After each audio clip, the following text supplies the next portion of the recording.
jangan dikonsumsi sembarangan karena masih belum tahu kandungannya seperti apa dan katanya sudah mengakibatkan beberapa orang memabukkan.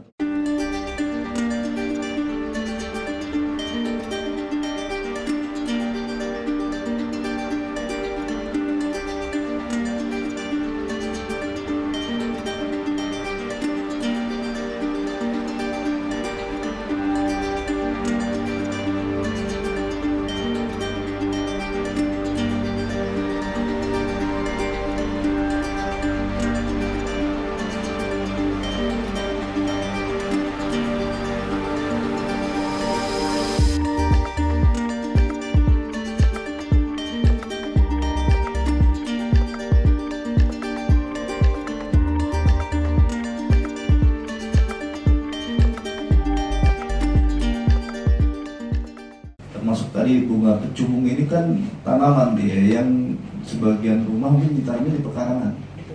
Selagi masih menunggu hasil lab, ya dihimbau tadi ingatkan bagi masyarakat yang memiliki tanaman pecubung agar diawasin dulu, jangan dikonsumsi sembarangan karena masih belum tahu kandungannya seperti apa dan katanya sudah mengakibatkan beberapa orang memabukkan atau mungkin hal-hal efek-efek lain.